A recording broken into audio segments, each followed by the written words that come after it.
I'm going to go ahead with the meeting beginning ritual. 起立，面向佛堂，参加先鞠躬，一鞠躬，再鞠躬，三鞠躬，参加各位的传世一鞠躬，开班一鞠躬，请坐下。Good morning, everybody, and it is a joy to see you all here. This is just a gorgeous, wonderful, beautiful Sunday, and there's nothing I look forward to too terribly much more than the opportunity to get together with everyone and study and talk about the Tao teachings and life in general. This morning was particularly fun for me. I get excited about maybe the weirdest things, but I actually got to see a caterpillar from an American dagger moth here, which is a strikingly beautiful yellow and black caterpillar. This thing was about, I don't know, 2 or 3 inches long, and was absolutely gorgeous, and it was just climbing up my front porch looking for something to eat. And I got some pictures, which I'm going to show you next week, because this thing's really, really amazing to look at. And then I got a little stick because the spines are mildly venomous, and picked him up and put him back in the tree where he belongs so he wouldn't starve to death trying to eat my porch. And when I put him up in the tree, and I took pictures of all of this just because it was cool. You know, I stood there and watched this soon-to-be insect, this larvae of a moth, and was just struck by the beauty and variety and wonder of the natural world around us, and what a really cool place we live in, that we can step outside our front door and see something that all at the same time is so potentially dangerous and so beautiful all at once. I like blue ring octopi for the same reason. They live off the coast of Australia. Little teeny tiny 2 or 3 inch long octopi. And it is perhaps the most venomous creature on the face of the planet. If one of them bites you, you're in serious trouble in a hurry. But it is an amazingly beautiful little animal, and those iridescent blue rings serve as a warning to everything in the ocean that it might be a better day if they don't molest the little guy. It's just astounding. It truly is.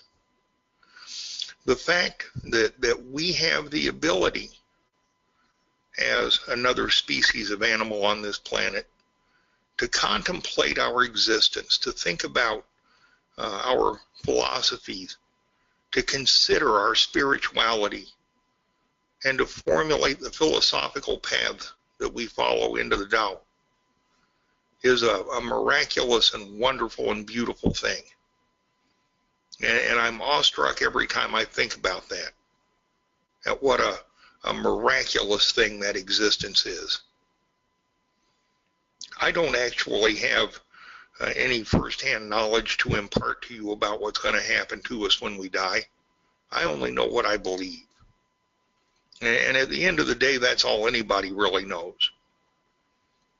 But even if what happens when we die is absolutely nothing, if the lights just go out and we're gone, the life that we had was wonderful and miraculous and a blessing for as long as we had it.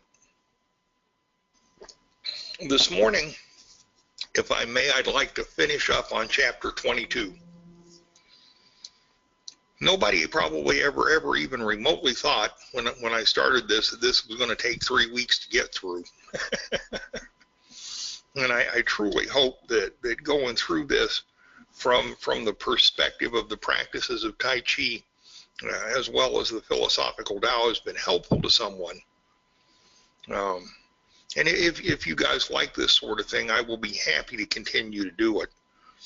I can go on literally for days when it comes to the practices of some of these sciences, but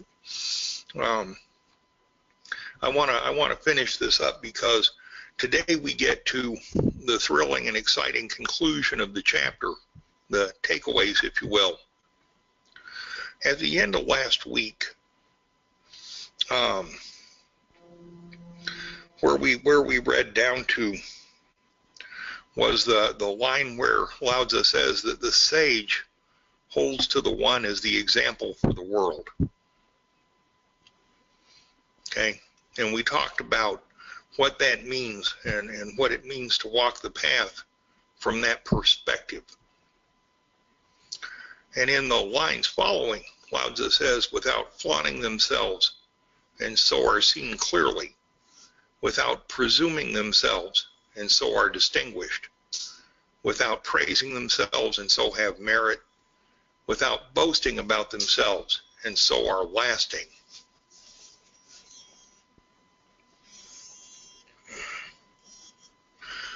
Because they do not contend, the world cannot contend with them. What the ancients called the one who yields and remains whole were they speaking empty words. Sincerity, becoming whole, and returning to oneself.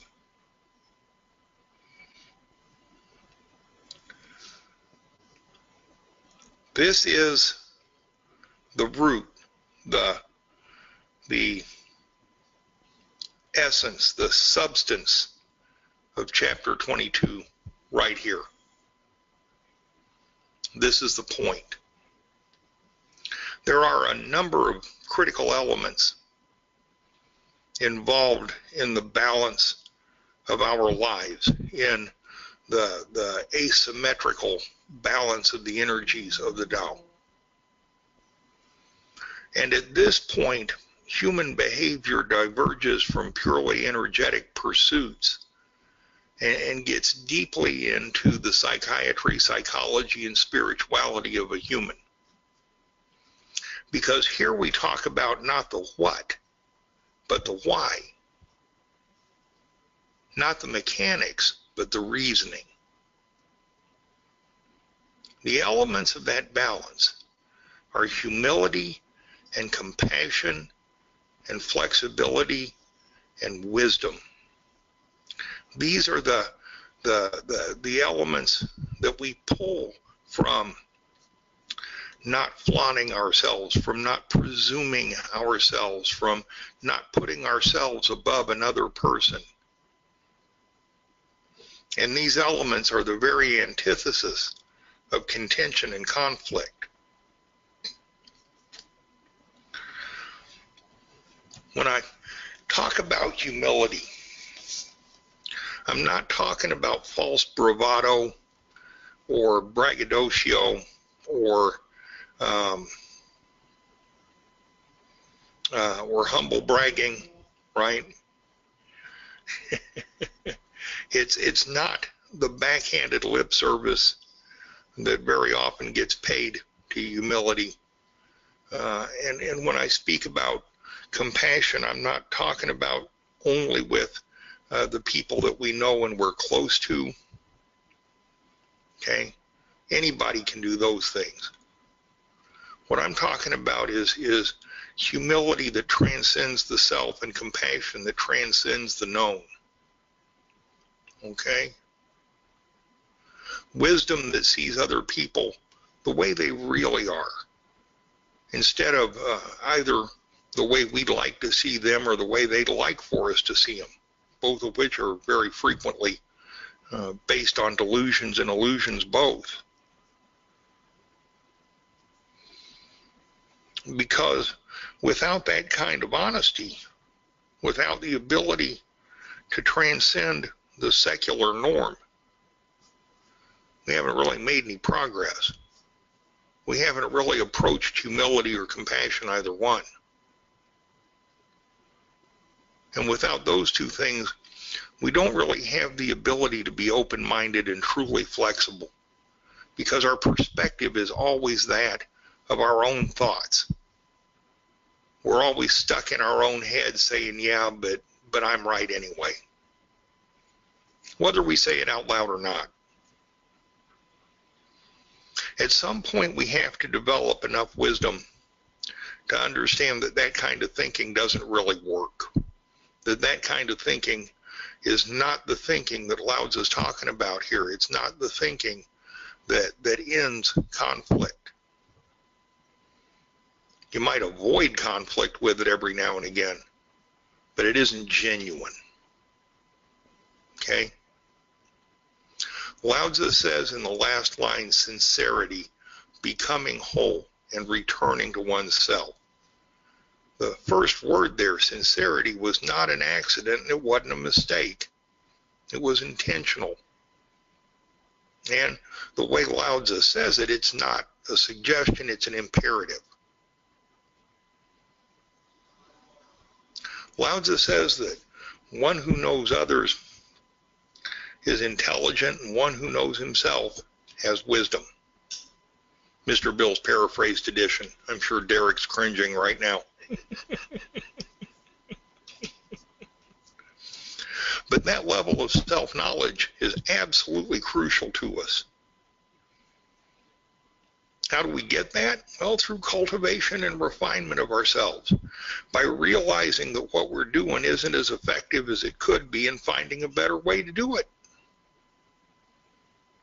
And that's really kind of what this whole philosophy is about at some point anyway. It's about making our lives smoother and easier and more joyful, easier to get through, happier, if you will, more fulfilling. Okay? This is the foundation. This is where we build those relationships. Okay? By utilizing real humility and real compassion, born out of a sincere desire not to be in contentious situations, then we get to the position where we can say the world cannot contend. Understand that Lao Tzu says of the ancient sages that they did not contend, therefore the world could not contend with them. Do you guys know of a situation where you can confidently say somebody absolutely cannot contend with you? I'm not sure I can say that.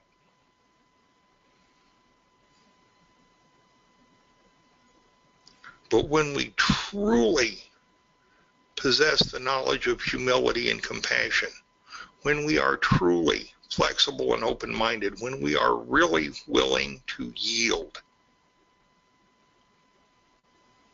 then we can diffuse any situation. This is not the humility and compassion of control. Okay? What I'm talking about is utilizing the facade of humility and compassion, if you will, the appearance of humility and compassion, to cause other people to feel and believe what you want them to feel and believe. That's manipulation. It's not born out of sincerity, and sooner or later it's going to fail. The problem with attempting to use those kinds of mental games, with trying to exert those kinds of control, is that when we manipulate other people, sooner or later they typically figure it out, and then they get mad at us. It rarely works the way we hope it's going to work. And although we think we may not get caught, somebody's always watching, even if it's only us. Humility and compassion and open-mindedness and tolerance, those things have to come out of a sincere and contrite heart, or they do not work. One of the tremendous blessings of this philosophical path is that one of the changes that it causes in those of us who follow the path is that shift from the secular appearance of humility and compassion to real, honest to goodness, appropriate humility and compassion.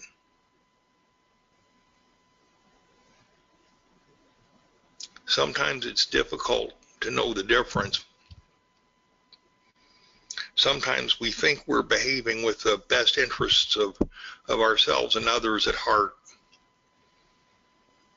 And sometimes it requires taking a couple of steps back and honestly looking at a situation to determine whether or not that was really the case. But that's also part of the process, right? Cultivating and refining are not static processes. Those things occur all the time. But most of the time, the only way I know whether or not I have truly made progress on this path is in hindsight.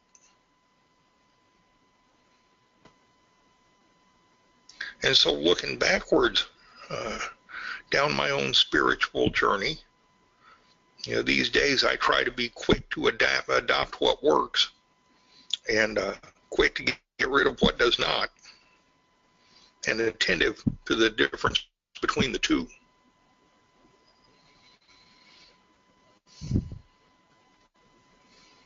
The difference between the appearance of humility and compassion and genuine humility and compassion can be summed up in what I refer to as the Marshall paradox.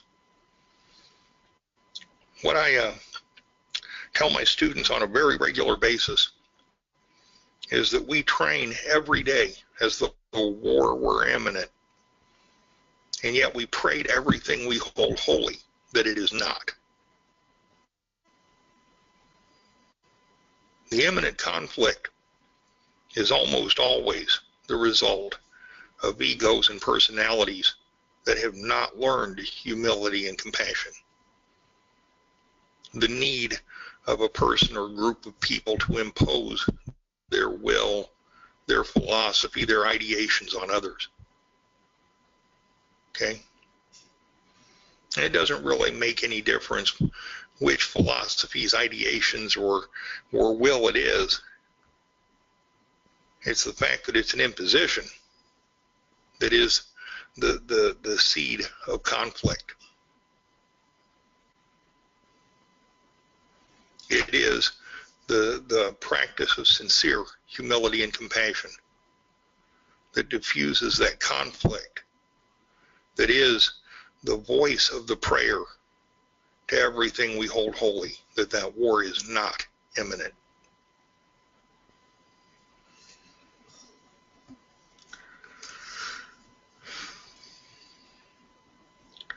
The secret of non-contention is being big enough to let the conflict go, to have enough compassion to see another person as another soul on the path trying to find their way home, trying to find their way to the Tao, trying to bring the Buddha nature within them out, even if they do not know what it is. It's having enough sincere humility to realize that we may not always be right, and that we don't necessarily need to inflict our need to be right on another person.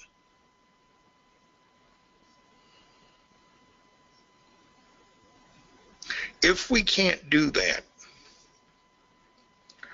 then there is no difference between arguing, debating, the other verbal sparring that we engage in, fighting or killing another person.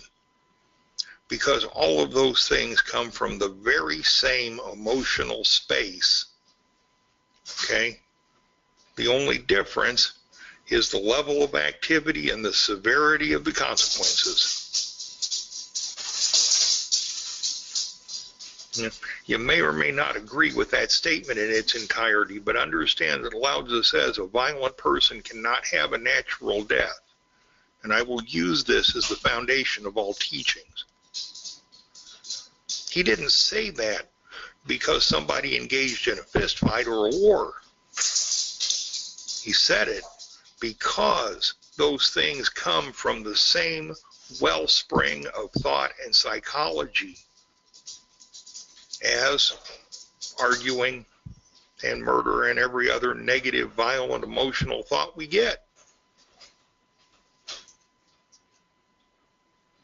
And so Lao Tzu says, you know, if this is how you think, you're probably not going to go from a heart attack in your sleep. It's an important thought. It's an important point.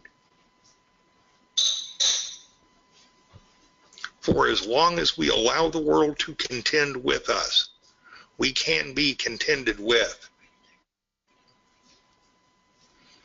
Okay? For as long as we refuse to contend, for as long as we are, if you will, big enough to back out of the conflict, to let the other person be right, to let them hop up and down and pontificate and lecture and preach and carry on. For as long as we're willing to allow another person to be whoever they are, we remove their ability to enter into a conflict with us. And the better we get at practicing that, the better able we are to avoid that contention. But if we're not, if we can't, then we haven't come close to the world cannot contend with them. We're still waiting for somebody to hit us.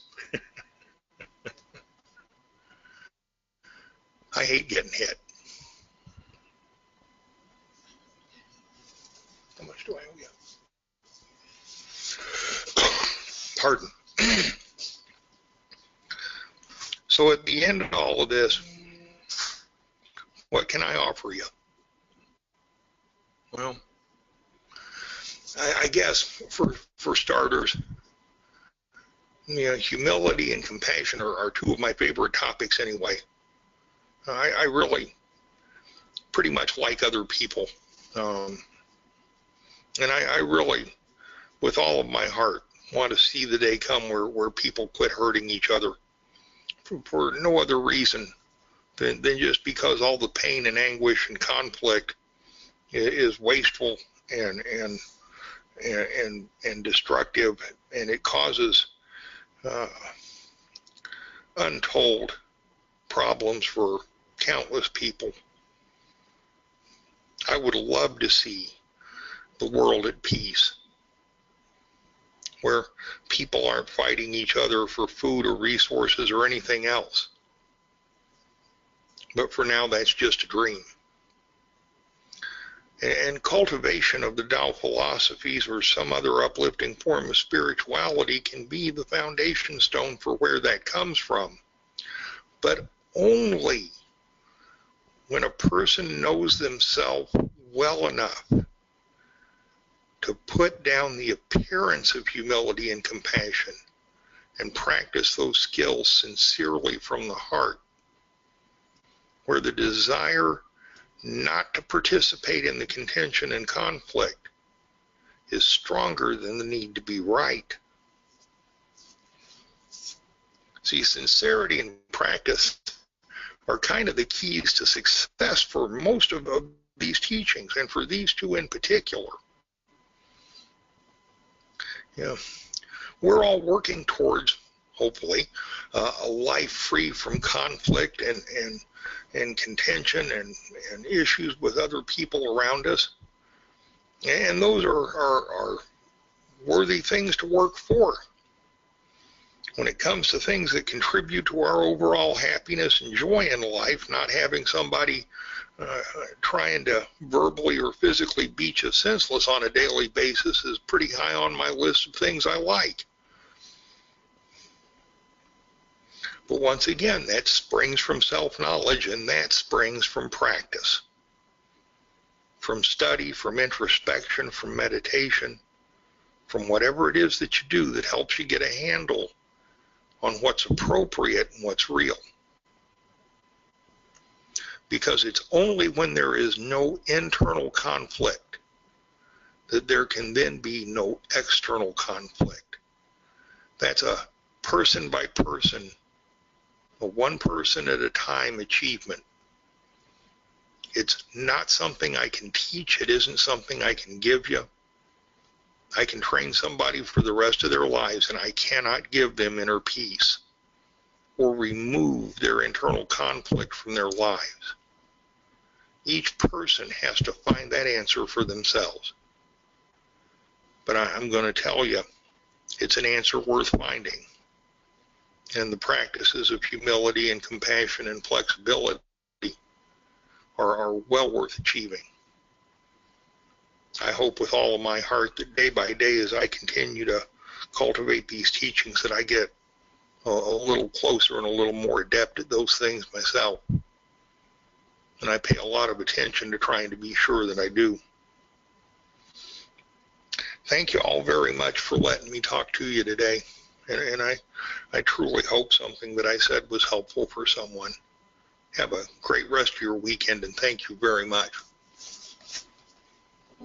Thank you, Bill. Bill, I wanted to mention for everyone who's not already aware that the caterpillar that you mentioned at the beginning of your talk, that's a very common symbol in the Tao for spiritual cultivation and transformation. Really? Like and Chuan's butterfly. Yeah, it's widespread in spirituality in general, and it's very specific to Zhuangzi, especially the butterfly, because the transformation from the caterpillar to the butterfly seems to be so dramatic. You know, the living thing before and after appear to be so different, and so that has become a very good way to talk about the difference between the material physical self, you know, your body, your material belongings, and your spiritual self, the essential part of you that is able to soar freely like the butterfly. It does seem to work. And also, when we go through a transformation ourselves, it's inevitable. You begin one way, you end up a completely different way. So it has oftentimes been used as that transformation has been used as a metaphor for death. So death, in other words, is a transformation rather than a termination. So anyone who may be interested to find out more about that, it is a major focus of my book on Zhuangzi, and that's the Tao of Happiness. Let's go ahead and do the meeting ending ritual, everybody. 起立，面向佛堂，持架三鞠躬，一鞠躬，再鞠躬，三鞠躬，持架规则是一鞠躬，接班一鞠躬。Okay, everybody, we are done.